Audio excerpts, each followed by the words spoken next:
All right, good evening.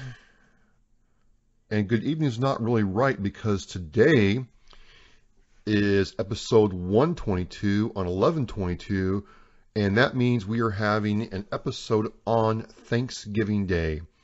This is Travis. I'm Travis with Oscar Mike Radio on the move for military and veterans, and we're having what I would like to call a Thanksgiving tough style. And I have back on with me Mr. Jim Tuff and possibly a special guest. We'll see. Jim, how are you doing? I am well. Glad to be back, and just noticed all the twos. I'm doing the 22 for 22, so we'll throw that in there too. Dude, that's right. Maybe we'll have to do something where we do like one of those, you know, Facebook streams where we do the 22 together on the 22. That'd be pretty awesome. And for people who didn't listen to the first time or just catching up, what Jim has been doing for the last, 2 years, Jim? 3 years? 468 actual days of push-ups. 468 days of doing 22 push-ups a day. I mean, you must have some cannons doing that, but it's not tongue-in-cheek and it's not fun. As we learned last time, you had a real reason why you were doing that, and it was really authentic and genuine as to what you're trying to do. And just for the people that are catching up, could you recap what this is all about? Well, I got challenged for the 22 myself, and then as I went forward with it, I looked at my own journey through my close call with possibly becoming one of the 22. I had a crushing set of changes over from 2002 through 2006, and it was just overwhelming, and didn't know where to turn, didn't know what to do, couldn't think straight, and I ended up on what I call the cliff, looking into the abyss. And luckily, my wife now was there and put her hand on my shoulder basically, and said, "Hey, you got this." And I felt I needed. she just motioned that she yanked me back. But the journey has been long. It has been, honestly, the past few years a lot more fun. But it was a struggle to get back to a sense of normalcy. And I understand, I'm not a combat vet, but understanding the mentality that goes into what we do, and then looking at our lives. And everybody's different, but yet there's still a lot of commonalities. And I try to bring what I went through, not necessarily as bad as many others, because as the saying is, there's always somebody that is worse off than you. But I've tried hard to relate my struggles with other people's struggles and let them know that they're not alone. And I try to give that motivational talk every day that I do the push-ups. That's one of the best parts about this whole thing is the push-ups and watching you do them. And, I just want to go back to one thing you keep saying in your push-ups is staring into the abyss and staying in your fight. And no matter what you're doing, if you can stay in your fight when you're looking into the abyss, I think you're going to have a better outcome no matter what's going on. But, one of the things that, we as veterans like to do, we like to complain a whole lot. I mean, I'll admit it, I'm not happy if I'm not complaining sometimes. But do you think sometimes that we should, as vets, really take stock of the things we should be happy about or grateful for, especially on Thanksgiving? And there's some vets that are deployed overseas. I spent Thanksgivings away from home. But if you look around, you can still find stuff to be thankful for, right? Oh, yeah. I like to call it hope. Hope for a better tomorrow if you're having a crappy today. If things are not going your way, there's always a way to turn it around. We got to be thankful for our families. Unless they're really in bad spots, like a relationship's about to fail, that doesn't make anything easy. But me personally, I'm thankful for my 5 kids, my wife, and I'm thankful for all the experiences I've actually gone through, even the worst that I've been through personally. because they have made me into what I am today. And we are some of all our experiences, so we have to be thankful for that, as long as we can come through the fight, or keep fighting. A lot of us have our health. We may not have a purpose, but we have our health. We have to be thankful for that. That's for sure. Because, my health is not great, but it's not bad. And I'm thankful for what I have now. And we have to look at our individual lives and find what we are thankful for. Some people have to search harder than others, but there is always a reason to be thankful. Well, for me, man, I mean, when I was in, I'll talk about when I was in, and then when I was out. When I was in, even though I wasn't home, I was thankful for the Marines around me. Oh And, yeah. and it might have been one time I was very fortunate. I talked about it before, where I was at Fort Bliss, Texas, and an Army family took a lot of us students in from the Hawk School and had Thanksgiving for us. And then, I had one in Yuma where I wasn't home. Both of those were very good times. I was thankful that this Army sergeant who had no skin in the game for us, he didn't have to do this. It wasn't like he was going to get a Silver Star for it, or a Bronze Star, or even I don't know what you guys call the equivalent Naval Achievement Medal in the Army. But he was just doing it because he felt like he could give some kids who were far away from home a good time. And I was thankful for that. And then when I was, at my duty station, I was thankful for the Marines around me, that, if something did go down or happen, that we were there and ready to go, and that I wasn't alone. And it didn't matter if we were out in the, common area, shooting the breeze, smoking a cigar, having football. I wasn't alone, and we all shared that time together, and that's time that nobody else got. So I was thankful for that, man. I mean, it wasn't all bad, like you said, if you really can take the good from the bad. Oh yeah. I mean, you can't beat the camaraderie. I used to do the same thing for my troops in my unit. If they were single soldiers and I was married, we tried to throw dinner for them for Thanksgiving or whatever holiday was there if nobody was going on leave. You got to take care of your people. And let them know you care. Let them know that you're there. But yeah, when I was single, it was period. It was always out of the field was usually a pretty good time.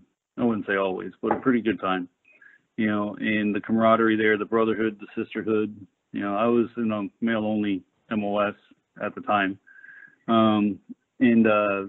That camaraderie, you can't beat it. It's still, I'm talking to brothers I served with back in 1989 through 92, and it's still just like yesterday. And I've recently ran into my best friend, Chris Brissett, and he didn't have Facebook. We finally ran into each other through his wife, actually, on Facebook. And talking to him was just like going back to like 1998. It's pretty cool that we have that sort of connection with our brothers, to be able to just go back in time and be back in that moment. We've matured, but but we're able to pop back to where we were and move forward. And it's something that can't be taken for granted. Absolutely, absolutely. And to go non-military for a second, but we have to say this, folks. He might not live in the Northeast. He might not have ever been to New England, or maybe he has. But Jim here is a true red, white, and blue, dyed-in-the-wool Red Sox fan. Is that right, Jim? Oh, yes. And so you had to feel really good about the World Series. So I don't know. Tell the folks up here in New England how it's like to be out of state and watch the Red Sox. Absolutely. And I'm a Royals fan, so I have no shame in saying this, but they absolutely crushed the competition in this playoffs. So how'd that feel to you? Oh, it was awesome. I lived in Rhode Island and New York. I never lived in Massachusetts, but I've been a Sox fan for life. And I loved being a Sox fan in New York, especially when they were winning the World Series. and came back on them from what was it, 3 games down. That was sweet against the Yanks. But this year they weren't even. I think they were expected to be second, maybe third in the AL East, and they just crushed it. Came out of the gate swinging, and the pitching was good, everything was there, and they just rocked it. And it was a lot of good attitude on the team.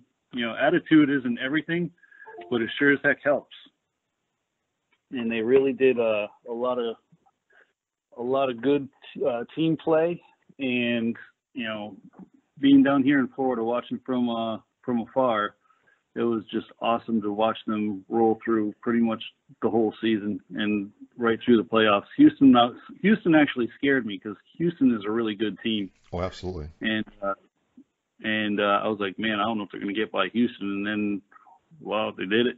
And then after that, I think they just played with the Dodgers. It was kind of anticlimactic. I mean, all this buildup, and they just they lost one and just continued to roll heavy. But no, it's always interesting talking to somebody who is out of state. And then, I don't know, man, some places in New York, you wear your Boston Red Sox gear, you're going to get at the very least, a dirty look. If not, you'll have an old lady in the subway give you some grief. So, I mean, you didn't care, I guess, did you? No, I have a funny one. I worked for DirecTV, and during the winter, I try not to overdress, but not underdress either. So I had a Sox hoodie on one day when it was a decently warm day during the winter, and the guy had a Yankees mailbox, a Yankees blue door with a New York Yankee on New York Yankee symbol on the front door. I'm like, oh crap. So I knocked on the door, and he's like, if you want to come in this house, you're going to have to take off that hoodie. I'm like, well, if you want your DirecTV fix, you're going to let me leave it on. Get out. Guess what? We went in and got it done. Nice. And the Red Sox really, just so you know, they're avid supporters of the military. They're heavily involved with a lot of local organizations up here, and they really try to do a lot for the community, but definitely the military community it's not, lip service or, you got to pay us to come help you out.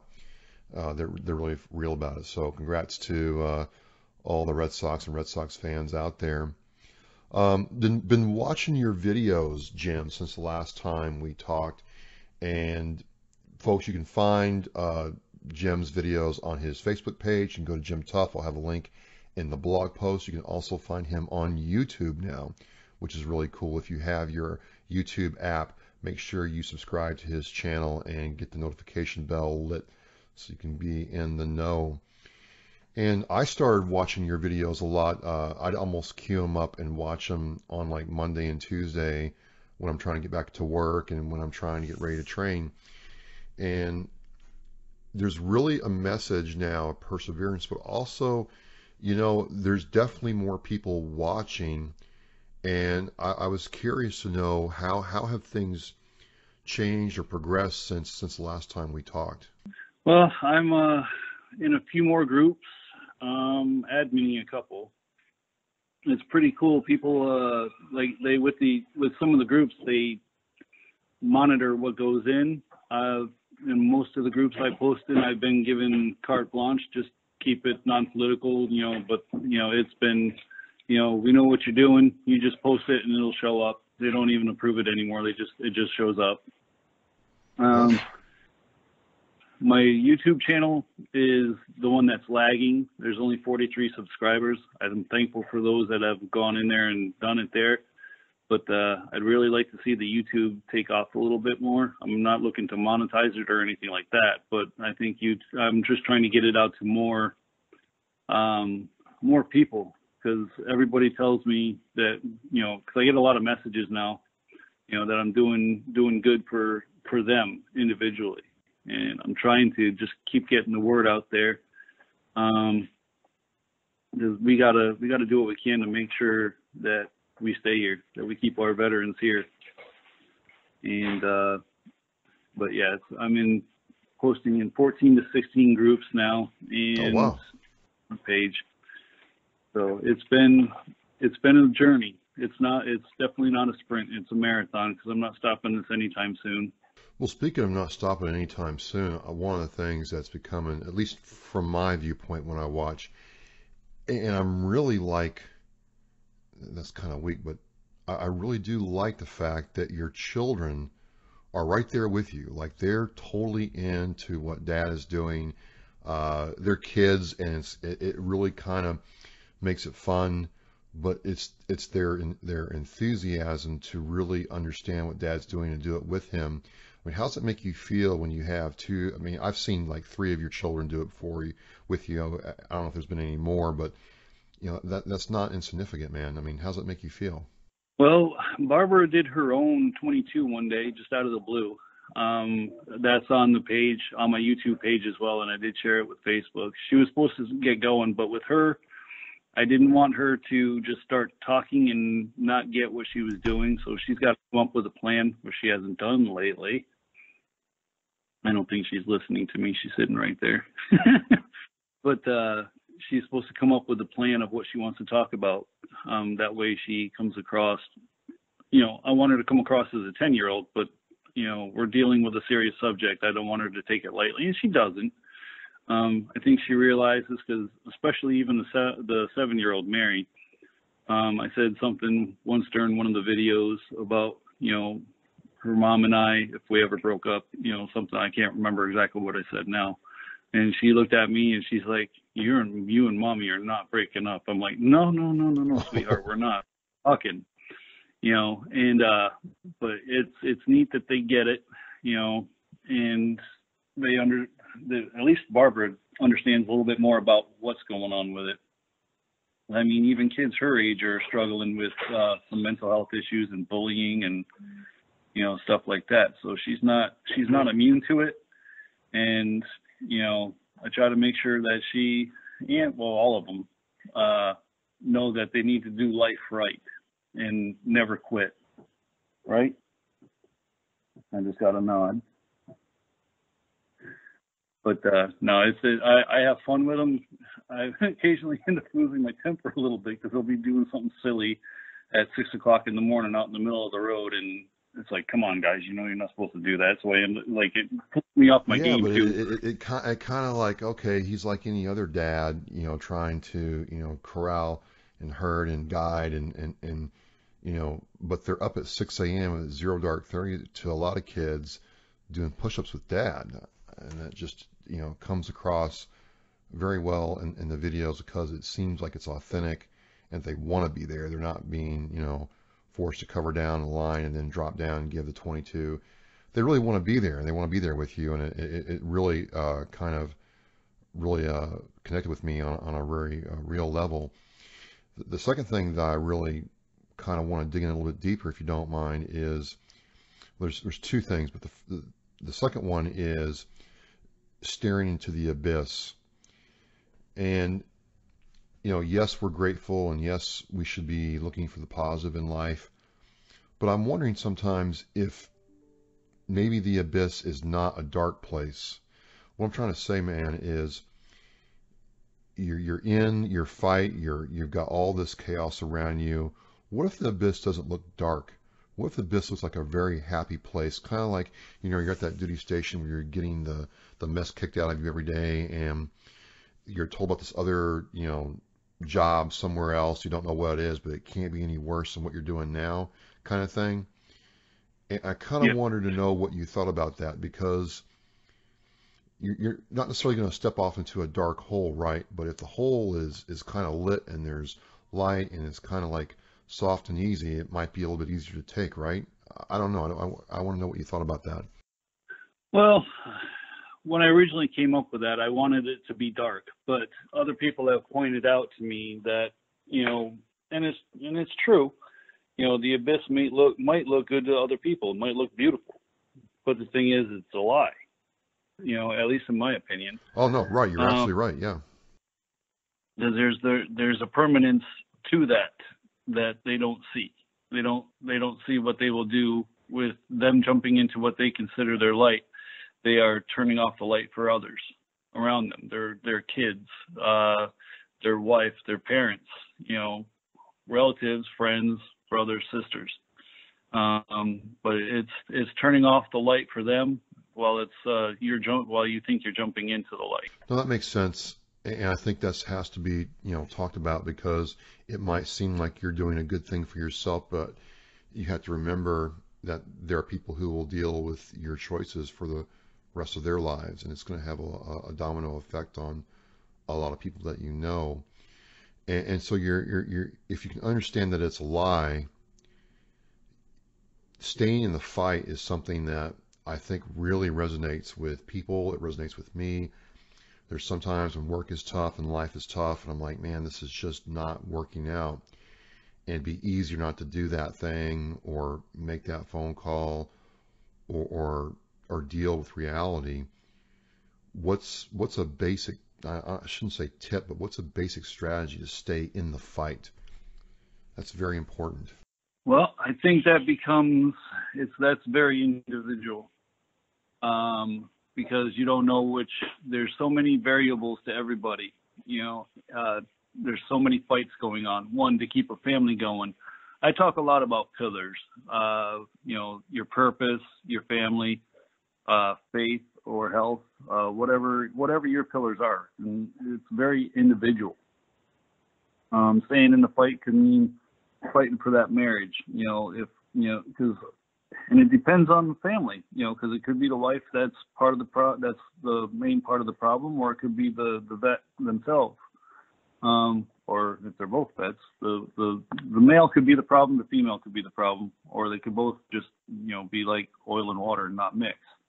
Right. So that could be an issue. So, there's staying in the fight. It totally depends on what that person is going through.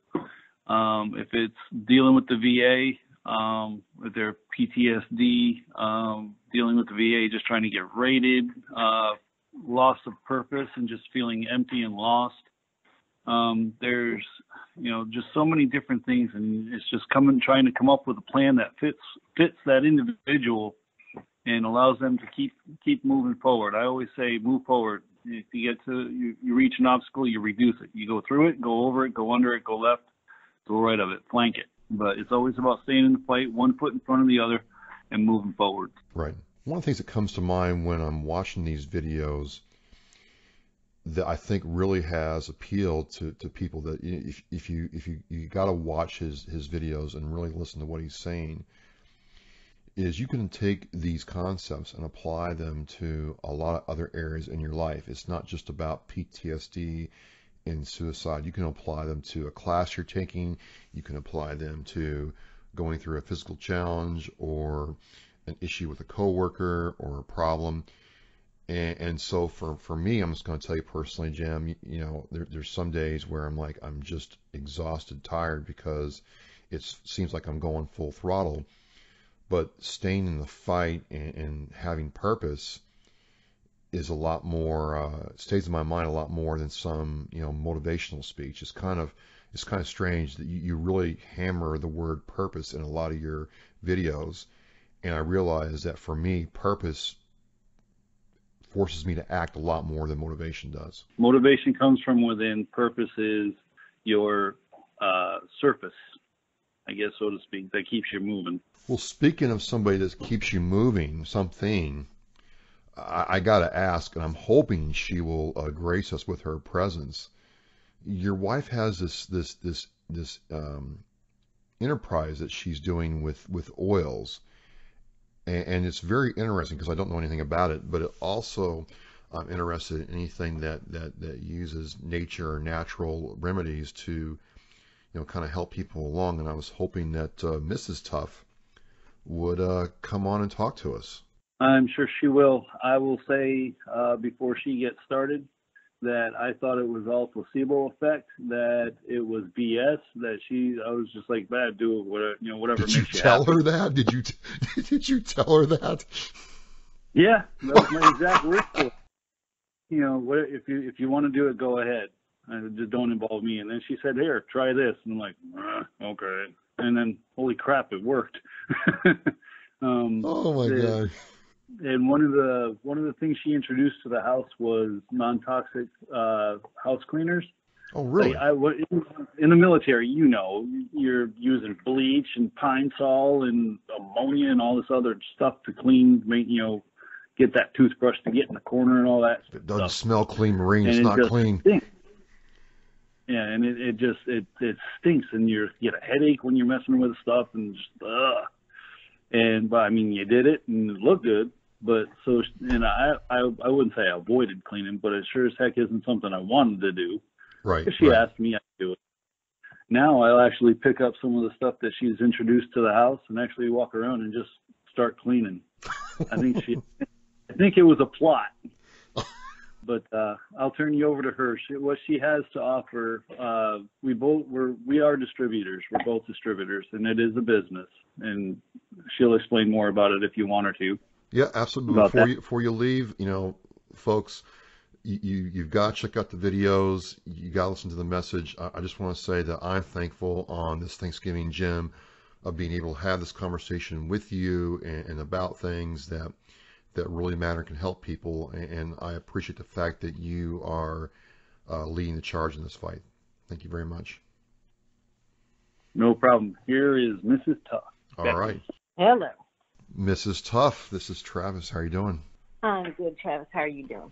I'm doing fine now that I'm talking to you, the better half, the other half of the Tuff family. And I was just curious because as I got to know Jim and understand, his background, and we traded, stories and things that we had seen, he was telling me about this thing with oils.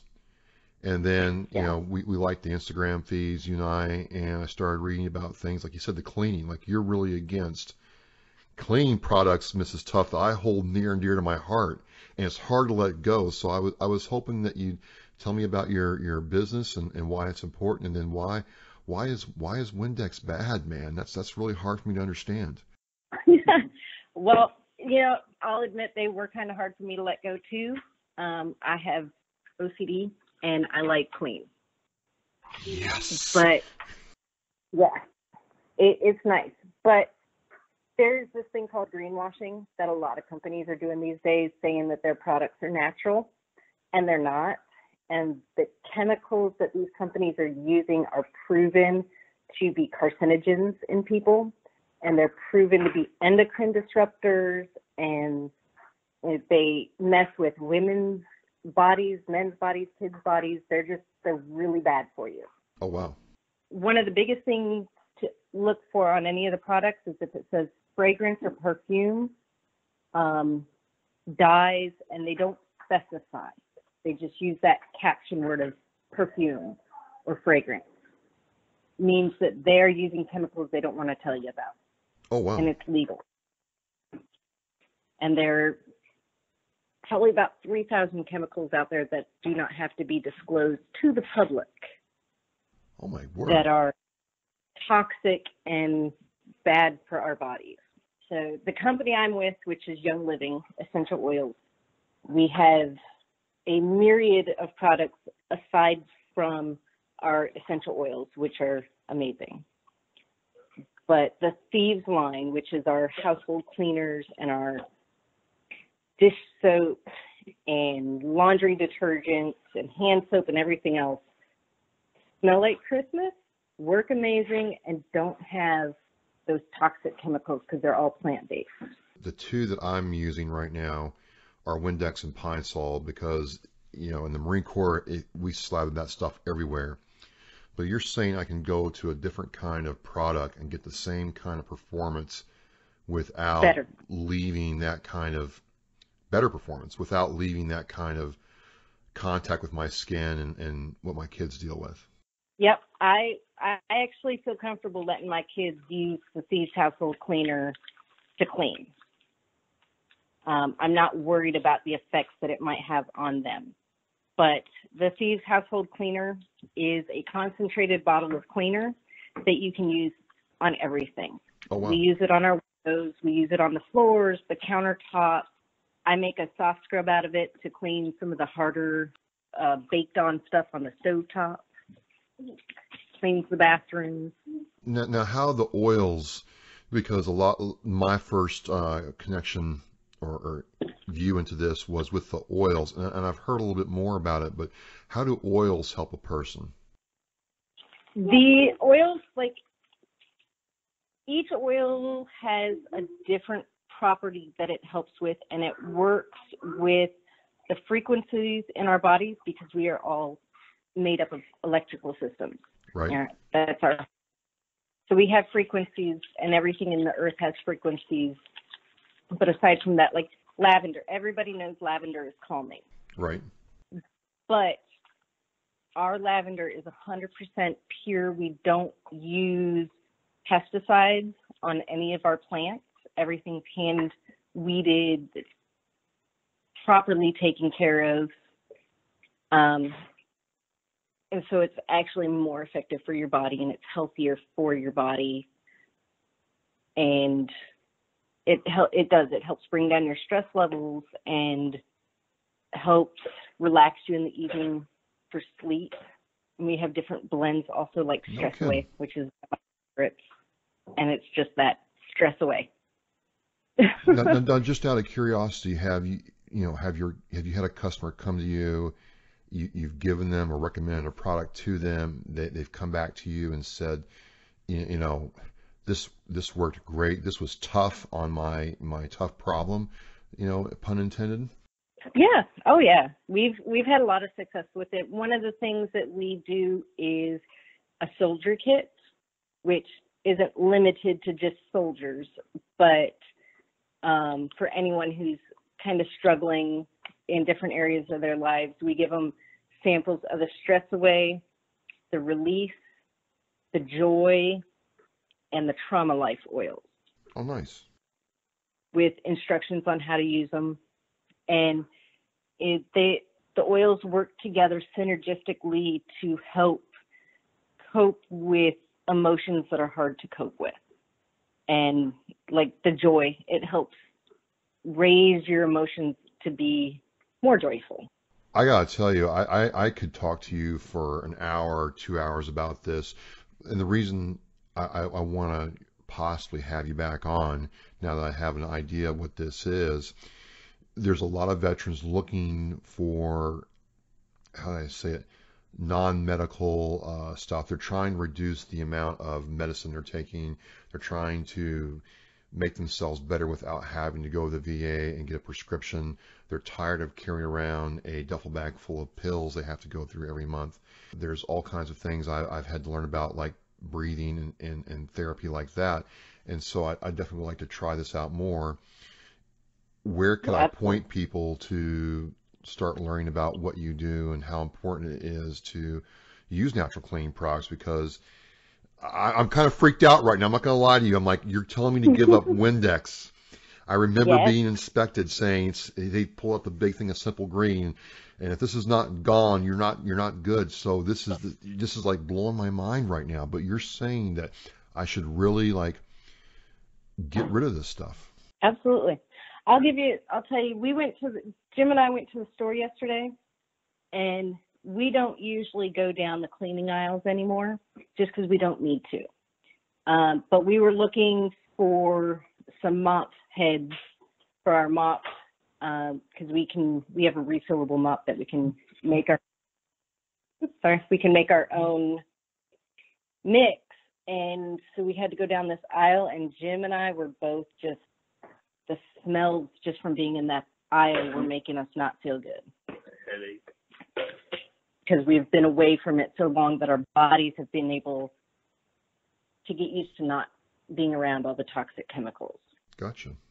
Man, that is fascinating. I was going to say, I'm on Instagram at That Oily Lady. That Oily Lady. Okay, I'll have that link in the description in the blog post. So people can comment and message me there. One of the best places that I recommend starting with some of the research, especially if you're looking into young living, is going to seed2seal.com. Seed2seal.com. That is their purity guarantee, and explains how the company takes care of the plants, grows the plants. They are the only company that owns their own farms and controls the product from the seed to when it's bottled and sent to the customer. All right. Well, I'm going to ask you right now in the future to come back on maybe sooner. Christmas is coming up. Definitely want to have people put good, healthy products underneath the tree for people. And, you know, we Absolutely. don't. That would be Catalog that. that'd be a cool thing to do. And it's just, you know, fascinating. Like I've told people before who are veterans who have started, and you served, right? I mean, your husband said that. I was a combat medic. Oh, no. So you had to, you know, patch us up and give shots. Yep. I am a full supporter of vaccinations, especially in children. I'm going to put that out there because a lot of people don't support it these days, but it's still important. I believe that medicine and oils can work synergistically to make us the healthiest we can possibly be.